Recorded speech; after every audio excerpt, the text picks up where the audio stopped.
Hey everybody, welcome back to Coyote Clockwork. This is the second painting in my Equus Cetus series, if it can be called that, because it's only the second painting. But this is the Splash Pinto with northern or southern right-whale dolphins, Dall's porpoise, and hourglass. If they're northern, they're all black, or they are black with white markings. The majority of them are black. And then southern right-whale dolphins have the Splash Pinto look because they are mostly white. I also included an hourglass dolphin and some Dall's porpoises because they also have the very striking black and white appearance like a Splash Pinto does. That was kind of the theme that I was working on with this, is the idea that there are a lot of interesting relationships and similarities between cetaceans, dolphins and whales, and horse color.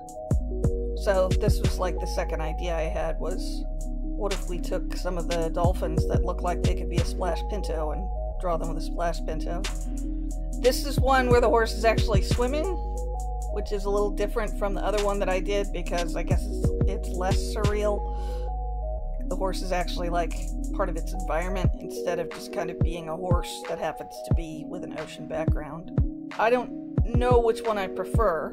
There's another one I have in production that is a narwhal and an Appaloosa, a leopard Appaloosa, because they look very similar to each other and they're spotted.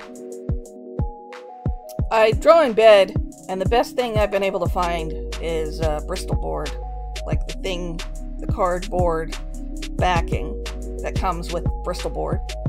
I have a adjustable like metal dealie that I used for a while, but it started to hurt my spine. So this is like the best thing I've discovered so far, and it lets me turn my drawings if I need to, and that's a good thing. The ability to turn your drawings is pretty important. I think I would really like this gigantic hyper adjustable desk over my bed, but I think for the moment that's kind of a pipe dream. I don't even know how I would build something like that, and I don't even know how well it would work.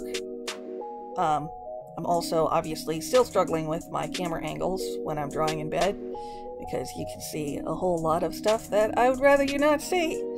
But oh well, this is just kind of how it works. This is the stock horse. The original is for sale, if anyone's interested. I like his mane. I like how his mane turned out, and I'm really working on better shape work for my manes because they're more spontaneous shapes that are rounder rather than kind of the sharp angles that I usually do. Angles are really important to me in a drawing, and it shows. He actually gets some hair later on, and I'm very pleased with that. That I'm able to start doing that level of detail, and that I'm able to be spontaneous with that level of detail, because a lot of people draw hair very spontaneous, and I am not quite there yet. I've really improved my line quality over the last couple of years. A lot of it has to do with the graphic novel I'm working on, but nonetheless, I am still very pleased. I think I need to switch to maybe some Black Wings or Murado Black Warriors, more traditional pencils that will give like greater line variation than a mechanical pencil. I do like mechanical pencils because they're always sharp. You never have to worry about sharpening them, but you do lose, I think, some line variation when you're working with mechanical pencils. That's something I would like to explore in the future, but for now I'm very happy with the way that my drawings are turning out. And here is the completed drawing for a couple of moments. Take it all in. This is just done on Bristol board over colored pencil for an underdrawing. And now we are moving into the painting itself. Everyone glad to see this again? This is going to be a short video, kind of sped up, because I did record window using OSB, and I ended up losing a lot of my screen for some reason. So like, hooray! I did this painting, and there's like nothing to show for it in terms of its process because it got cut off. I had cut so much crazy out of this video, you guys have no idea. I'm yelling at the cat talking about double-muscled quarter horses being monstrosities. People are like, hey, you sound like you're high when you do these videos. And it's like, well, do I? I'm a disabled person with chronic pain. And strangely enough, I sound like somebody who might be high while they're doing these videos. So, I hope people can appreciate my ramblings, and maybe someday I will post the outtakes, because it's like, I sound like a crazy person.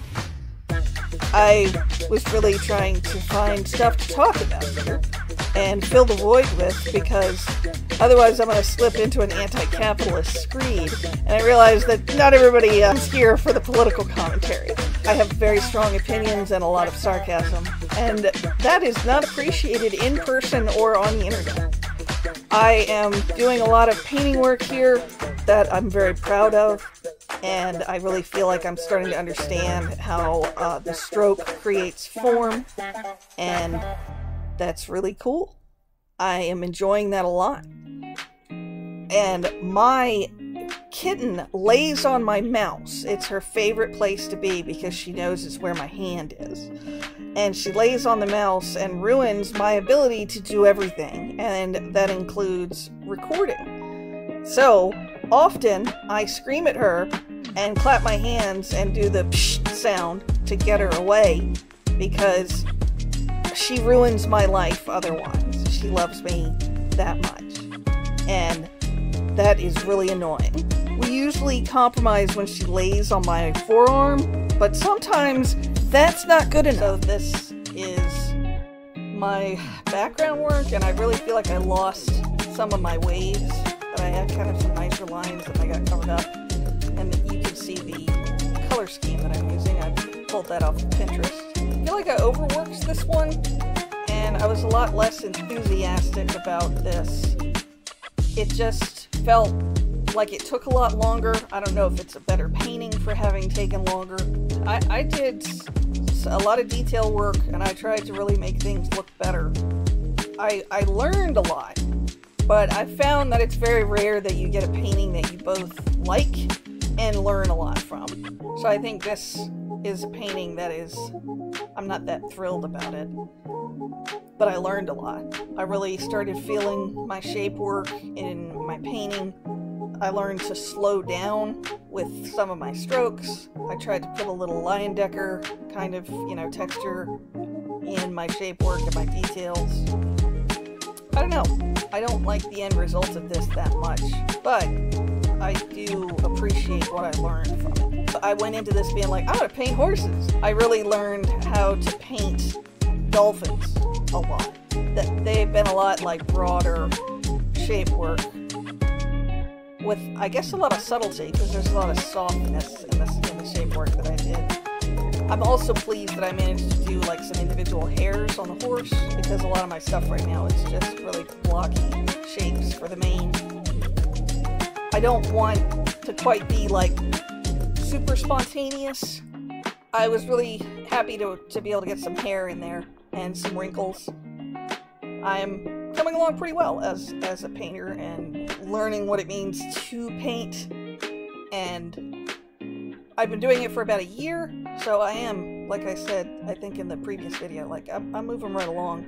I think I might take a pause on the last one, unless people are like dying for it, because there are a couple of other like straight horse paintings that I could do instead of horses with subject matter that I don't know how to paint, i.e. dolphins and water.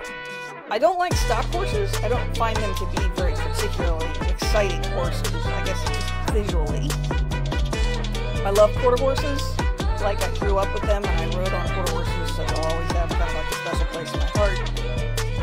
There's nothing faster on 4 feet in a first quarter mile than a quarter horse, and I will give them that. But they're just not very exciting. When I was working on this, I had to kind of rein in, no pun intended, I'm a horse channel. My instinct to kind of go Spanish, because like Spanish horses, in my opinion, are the most beautiful horses, and they are my default. When I'm drawing a horse, I'm usually drawing a Spanish type. Stock horses have very straight profiles, kind of a small eye, comparatively. I don't really care for stock horses. I at least got some good shape work put into the the dolphins. I think the white eye, or the blue eye against the white, gives the horse kind of an ethereal sort of look. I do know that the horse that they used in the Lone Ranger, they had to put suntan lotion on it constantly to keep it from burning its skin. And then I realized that my dolphins kind of sucks, my right whale dolphins. And so I tried to go back again with a little more reference to paint them a little bit more accurately or nicely. Like the big thing is that you have to make them look shiny. And that was really hard to achieve. They're kind of weird cetaceans because they're big, bulky dolphins that have no dorsal fin or have a very, very small fin. I think I would definitely like feedback on the painting. I mean, I realize asking the internet for feedback is not necessarily a good thing, but I want to create a community of artists, and I want people to give me feedback on my work.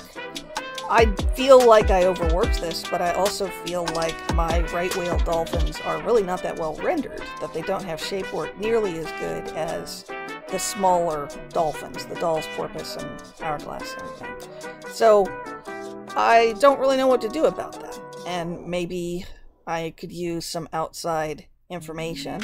These guys were kind of colored wrong initially because they don't have a patch that ends about their dorsal fins. They actually have it all along their back, just like a Splash Pinto, and I really forgot that, like, immediately, as soon as I started laying down color. So if you have a suggestion for how I can improve my dolphins, my southern right whale dolphins, feel free to leave a comment and engage with me. This was a highlight color, just this kind of bright orange that also kind of looks pink with against all the blues and stuff. So I was definitely trying to use, like, go out of my comfort zone and use it as a highlight color. It's also a really good example of how to trick the eye, that it's an actual, like, orange color, but because it's surrounded by so much blue, it actually looks red. Your eye is so starved for red that it will start to read red into orange. It's an interesting visual trick. So that's about it for the most part. I need to figure out a better way to record because this was really disappointing to come across and realize that I had messed it up. This is the final painting, and I'll leave it up for a little while longer because you didn't get a whole lot to look at it in the painting process. If you like what you see, feel free to snibe, hit that like button, do all the YouTube things that will possibly help more people see my videos. Check the links down below if you'd like to support my work. I don't have a Patreon quite yet, but you can buy me a coffee. I really appreciate everybody continuing to show interest and leaving comments and the stuff that I do. Thanks. This has been Coyote Clockwork.